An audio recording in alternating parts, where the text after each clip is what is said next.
ये वर्ड बार बार सुनने को मिलता है, लेकिन इसकी रूह क्या है? आज मैं बच्चों की किताबें लेने के लिए गया, कुछ बच्चों की किताबें लेके आया, और जब किताबें उनको मिली बच्चे भी बड़े खुश थे और मैंने उस खुशी के अंदर शमूलियत की, मैं उसमें शामिल हुआ और हमने उस चीज़ को सेलिब्रेट किया कि जो एक नई चीज़ आई है और बड़ा जो है वो बच्चों की जो इंटरेस्ट है कि किताबें बड़ी इम्पॉर्टेंट चीज़ हैं हमारी लाइफ में, और किताबें कोई कड़वी गोलियां नहीं हैं कि जिनको देख के जो है वो बच्चा सहम जाता है। तो नई किताबों का वैसे भी इंटरेस्ट होता है, लेकिन मैंने उस इंटरेस्ट को सेलिब्रेट किया, जैसे कोई सालगिरह को सेलिब्रेट करता है, कोई और इवेंट को इसको बतौर इवेंट जो है मैंने बच्चों के साथ शेयर किया। बैठा रहा मैं काफ़ी देर, किताबें बड़ी अच्छी हैं, खूबसूरत हैं। तो ये आगे चल के हमें पता चलेगा कि पीडागोजी में इस किस्म के जो टैक्टिक्स हैं उसकी क्या इंपॉर्टेंस है। अब आते हैं हम पीडागोजी की तरफ। बड़ा ही इंपॉर्टेंट चीज़ है, इसके बारे में हम अक्सर एक तो इसको पढ़ते हुए कोई इसको पेडागोगी पढ़ रहा होता है, may be it is right, लेकिन मैं इसको पीडागोजी पढ़ता हूँ, पीडागोजी। तो पीडागोजी असल में ग्रीक वर्ड है पीडोज। पीड्स का वर्ड आपने असल में जो पीड्स का वर्ड है, पीड्स के जो डॉक्टर होते हैं वो बच्चों के डॉक्टर होते हैं। तो ग्रीक वर्ड है पीडोस, जिसका मतलब है चाइल्ड। इससे आगे है एगोस या एगोगोस, जिसका मतलब है लीड या गाइड करना, लीड करना, गाइड करना। तो ये ग्रीक वर्ड है पीडोस, जिसका मतलब चाइल्ड है, और एगोस या एगोजोस, लीड, गाइड करना। अब इसको डिफाइन करते हैं जी। Science and art of teaching learning process, कि ये साइंस भी है, आर्ट भी है, टीचिंग और लर्निंग प्रोसेस का। अच्छा, अब इसमें दो चीज़ें आई कि साइंस भी है, आर्ट भी है। तो जो टीचिंग प्रोसेस है वो बजाते खुद एक सिस्टमेटिक तरीके से हमें चलना पड़ता है उसके अंदर। जब सिस्टम इन्वॉल्व होता है, जब हम एक साइंटिफिक मेथड यूज़ कर रहे होते हैं अपनी टीचिंग के अंदर, या स्ट्रेटजी हम एक प्लान के तहत चलते हैं, तो हम तब कहेंगे कि हमारा जो प्रोसेस है वो साइंस है। अच्छा, अब आर्ट कैसे हो गया? बाज़ चीज़ें साइंस सॉल्व नहीं कर रही होती, तो जो एक आर्टिस्ट होता है वो साइंस से आगे चला जाता है, वो मुख्तलिफ टैक्टिक्स यूज़ करता है। जब स्ट्रेटजीज ख़त्म हो जाती हैं, टैक्टिक्स यूज़ करते हैं। तो उन टैक्टिक्स को जो टीचर होता है वो आर्ट के तौर पर यूज़ करता है, और इस तरह से जो पीडागोजी है ये साइंस भी है और आर्ट भी है टीचिंग की। और पूरे प्रोसेस को, ये सिर्फ ये नहीं कि टीचिंग मेथड जो जानता है या study of teaching method, that is called pedagogy, नहीं, ये मुकम्मल प्रोसेस को कवर करती है पीडागोजी। ये नॉलेज है मुकम्मल प्रोसेस का। आगे पढ़ते हैं, इसकी डेफिनेशन क्या है? Science of methods, techniques, strategies, tactics. ये बहुत सारी टर्म्स एक मैंने बता दी। तो यहाँ तक भी चलेगा कि साइंस ऑफ मेथड, लेकिन मैंने बताया कि जो पीडागोजी है ये एक कंप्रीहेंसिव टर्म है जिसके अंदर टेक्निक्स आ जाती हैं, मेथड्स आ जाते हैं, स्टाइल आपका प्रेजेंटेशन स्टाइल, मेथड को सिंपल में हम कहें प्रेजेंटेशन स्टाइल। टेक्निक होती है आपके मुख्तलिफ जो आप गैजेट्स, डिवाइसेस, टेक्निक का मतलब जो डिवाइसेस, ये टेक्निक है, मैं ये डिवाइस रीड और मैं बुक यूज़ कर रहा हूँ, मैं वीडियो बना रहा हूँ, तो ऑल दीज डिवाइसेस ये टेक्निक्स हो जाएंगी। स्ट्रेटजीज आपकी प्लानिंग, वर्ड ही आपको बताया। टैक्टिक्स अब प्लानिंग, और उसमें आपको अचानक से कोई नया आइडिया आता है और थोड़ा सा आप डिफरेंट, जैसे मैंने एक मिसाल आते ही आपको, तो that was a tactic to start the video. तो टैक्टिक जो है वो आपकी जो वर्सटैलिटी है वो उसके बाद आपको आता है। अच्छा, तो अब ये कंप्रीहेंसिव और कंप्लीट प्रोसेस ऑफ टीचिंग का नाम पीडागोजी है। ये सिर्फ साइंस ऑफ मेथड्स नहीं है, उससे आगे है। मतलब याद करने के लिए तो यहाँ तक बेहतर है, लेकिन समझने के लिए हमें ये पता होना चाहिए कि ये कंप्लीट प्रोसेस का नाम है। अच्छा, अब उस कंप्लीट प्रोसेस के अंदर कौन कौन लोग इन्वॉल्व होते हैं? वैसे तो बहुत सारे लोग इन्वॉल्व होते हैं, बहुत सारे उसके कंटेंट्स हो सकते हैं पीडागोजी के, लेकिन जो मेन हैं उनको हम डिस्कस कर लेते हैं। अच्छा, ये देखें, ये इस प्रोसेस का जो सेंट्रल पॉइंट है वो स्टूडेंट है, बाकी सारी चीज़ें इसके इर्द गिर्द घूम रही हैं। सेंट्रल पॉइंट, फोकस्ड पॉइंट जो है वो ये है, ये उसका कोर है, आपकी जो पीडागोजी है उसका कोर स्टूडेंट है। कंटेंट बाद में आया, टीचर उसके बाद में आया, मेथड्स उसके बाद में है, और लर्निंग मटेरियल, ये सारी चीज़ें, यानी ये सारी चीज़ें इसके लिए हैं, इसकी नरिशमेंट के लिए, इसकी मैक्सिमम लर्निंग आउटकम के लिए हैं, और इसकी बेहतरी और इसकी तरबियत, इसकी मेंटल और प्रैक्टिकल जो हमने एस्पेक्ट को बेहतर करना है वो पीडागोजी के अंदर आता है। तो टीचर इन्वॉल्व है पीडागोजी के अंदर, वो उसका हिस्सा है। टीचर कैसा होना चाहिए, ये सारी चीज़ें जो है ना, वो एक ऐसा टीचर होना चाहिए जो बच्चों के इंटरेस्ट, एप्टीट्यूड उसके मुताबिक वो हो। कंटेंट कैसा होना चाहिए, कंटेंट इंटरेस्टिंग होना चाहिए। अगर इंटरेस्टिंग नहीं है, डल है, बोरिंग है, तो इसका काम है, यानी हमारा काम है कि उस कंटेंट को, मतलब कड़वी दवाई, मैथमेटिक्स हमने पढ़ाना है, फिज़िक्स जिसको हम कहते हैं जी बड़ा खुश्क मज़ामीन है, इसका काम यहाँ पर शुरू हो जाता है। अगर इसको इसका नॉलेज होगा, यानी पीडागोजिस्ट होगा अगर, तो वो क्या करेगा कि उसको बड़े खूबसूरत अंदाज से पेश करेगा कि बच्चे भाग भाग के उसकी क्लास में आएंगे, इंटरेस्ट क्यूरियोसिटी के साथ वहाँ पर बैठेंगे और एक इंटरेक्शन होगा, एक बड़ा खूबसूरत माहौल होगा। तो इसका काम है इस चीज़ को प्रेजेंट ऐसे करना कि खूबसूरत लगे।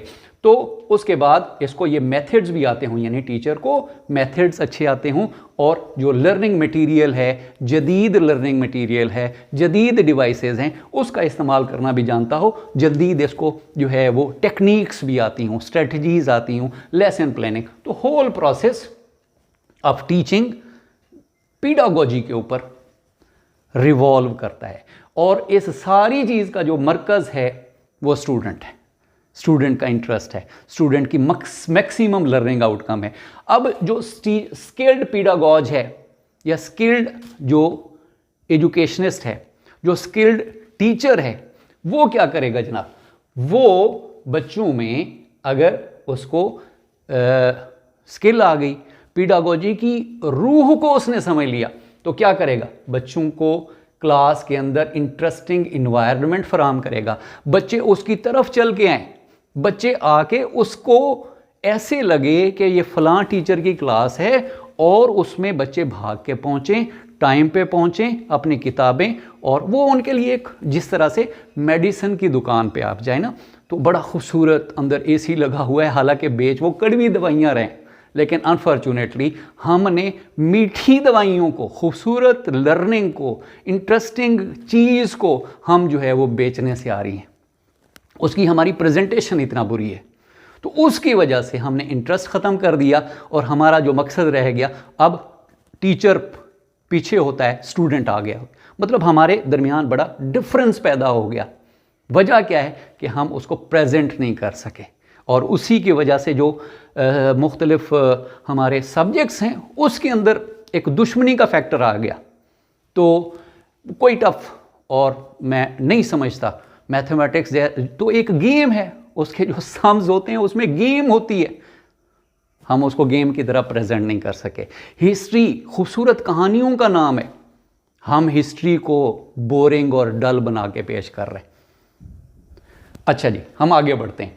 तो जो क्लासरूम का इन्वायरमेंट है उसको, और हमारा मकसद क्या है, मैक्सिमम आउटपुट, जितनी रिसोर्सेज हैं, जो भी क्लासरूम के अंदर हमारे पास मौजूद है, जो हमारा मटेरियल है, जो स्टूडेंट हैं, और मेन जो रिसोर्स होती है ना वो स्टूडेंट होती है। रिसोर्सेज के अंदर हम बाकी चीज़ों को काउंट कर रहे होते हैं, लेकिन जो स्टूडेंट है वो मेन रिसोर्स, उसका मैक्सिमम हमने इस्तेमाल करना है, स्टूडेंट का, इसका मैक्सिमम उससे आउटपुट लेना है, उसके एप्टीट्यूड, इंटरेस्ट को मद्देनज़र रखते हुए।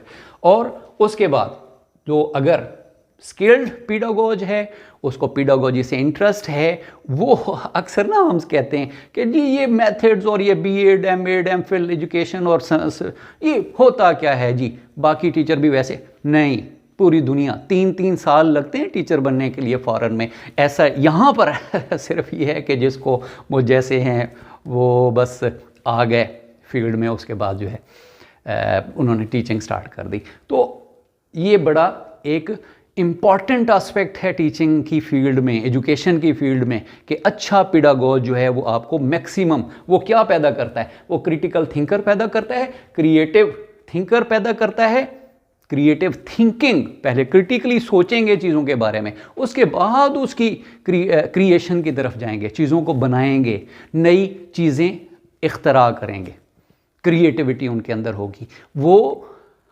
नई डिवाइसेस, सिस्टम्स और ये सारी चीज़ें जो है वो तब होंगी जब क्लासरूम में उनको मज़ा आ रहा होगा और जब खूबसूरत और जब उनका दिमाग खुला होगा, बंद दिमाग, स्ट्रिक्ट डिसिप्लिन, और बच्चे जनाब ऐसे बैठे हुए हैं जैसे कोई क्लासरूम नहीं कब्रिस्तान है अनफॉर्चुनेटली।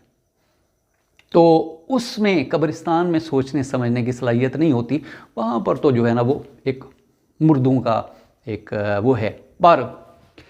तो स्टूडेंट एक जीता जागता सोचने समझने और इंटरेस्ट से काम करने वाली जो है ना वो एक ह्यूमन बीइंग का नाम है। ये कोई चीज़ नहीं है कि ये कोई मशीन नहीं है जिसके अंदर हम ठूंसते जाएं। तो उससे तो बेहतर है कि जनाब हम वो चैट जीपीटी के ऊपर जो है वो अगर हमने बच्चे को रट्टे मरवा के उसको एग्ज़ाम के अंदर रिप्रोडक्शन करवाना है, चैट जीपीटी उससे बेहतर है। तो बहरहाल स्टूडेंट एक क्रिएटिव चीज़ है। तो स्टूडेंट सेंटर्ड प्रोसेस होता है और जो डिसिप्लिन है वो फ्री डिसिप्लिन होता है, आज़ादी होती है। लैंग्वेज की क्लास हो रही है, इंग्लिश की क्लास हो रही है, उर्दू की क्लास हो रही है और उसमें बच्चे ऐसे होके बैठे हुए हैं। तो यार ये टीचिंग थोड़ी है, ये तो हम बच्चों को वो तो बोलना चाहिए। लैंग्वेज की क्लास में बच्चे आपस में डिस्कशन कर रहे हूँ, बोल रहे हूँ, लैंग्वेज की क्लास के अंदर भी जो है ना वो ऐसे स्ट्रिक्ट, और टीचर जो है ना वो यूं खड़ा हुआ है और टीचर सारा कुछ किए जा रहा है। 40 मिनट की क्लास है, टीचर ही बोले जा रहा है, टीचर ही पढ़े जा रहा है, बच्चे जो है ना यूं साइलेंट। और हम इसको कहते हैं बहुत ज़बरदस्त क्लास है जी, बड़ा अच्छा टीचर है, वेल डिसिप्लिन्ड और ऑर्गेनाइज्ड है। नहीं यार, वो लैंग्वेज की क्लास है, उधर बोलना है बच्चों ने, लेकिन सर्टेन लिमिट्स के साथ। शोर और बोलने में डिफरेंस होता है, उसको समझना। वो भी एक अच्छा पेडागोज होगा, अच्छा टीचर होगा तो वो करेगा। तो फ्री डिसिप्लिन के हवाले से मैं तो इसके हक में हूँ। अब हम आखिरी फेज़ में हैं कि जो इंडिविजुअल डिफरेंसेस हैं, बच्चों का मिजाज है, उनका इंटरेस्ट है, उनका एप्टीट्यूड है, उनका जो है ना वो सारी चीज़ें हैं, वो उसको हमने मद्देनज़र रखना है, उसको ख्याल करना है। तो ये जो अच्छा उस्ताद होता है, अच्छा पेडागोज होता है, अच्छा जो लीडर होता है, वो बच्चों को फैसिलिटेट करता है, वो उनके लिए स्टेज सेटर के तौर पर काम करता है, वो उनको गाइड करता है और बच्चे को पता चलता है कि मैं ही मैं हूँ। और बच्चे की एज, उसके मिजाज के मुताबिक जब चीज़ें उसके लिए सेट हो रही होती हैं, बच्चा खुद परफॉर्म कर रहा होता है, तो वो साइंसदान भी बनेगा, वो सारा कुछ बनेगा, वो डॉक्टर, क्रिएटर, वो आर्टिस्ट बड़ा ज़बरदस्त बनेगा। लेकिन उसको परफॉर्म करने का मौका दिया जाए, उसके लिए अच्छे पेडागोज, ये मेरी गवर्नमेंट से भी इल्तजा है, पेडागोज अच्छे पैदा करें। ऐसे ही जो है ना वो मेरे जैसे जिन्होंने टाइम ज़ाय कर दिया और 18-20 साल के बाद हमें पता चला कि यार टीचिंग तो होती ही किसी डिफरेंट चीज़ का नाम है, ये तो एक बहुत बड़ी साइंस और आर्ट है। तो बाय लक जो टीचर आते हैं उनको रोका जाए, और जो बाय इंटरेस्ट और बाय एप्टीट्यूड और टेस्टेड एप्टीट्यूड के ज़रिए जो लोग आएंगे वो आपकी एजुकेशन को उठा देंगे, और आपकी एजुकेशन जो है वो किसी भी मुल्क से पीछे नहीं रहेगी। मेरी इस वीडियो को ज़रूर लाइक कीजिएगा, सब्सक्राइब कीजिएगा मेरे चैनल को, और कमेंट्स कीजिएगा कि वीडियो मेरी कैसी लगी। मेरी जो हम्बल सी एफ़र्ट होती है उसकी आप बहुत अप्रिशिएट कर रहे हैं, बहुत मज़ा आ रहा है। और इसी तरह से जो मेरा पेस है, मेरा जो टेम्पो है, मेरा जो स्टाइल है, वो हर रोज़ आए दिन मुझे आप लोगों की जो कमेंट्स आते हैं उससे बेहतर से बेहतरीन की तरफ जा रहा है। Thank you very much.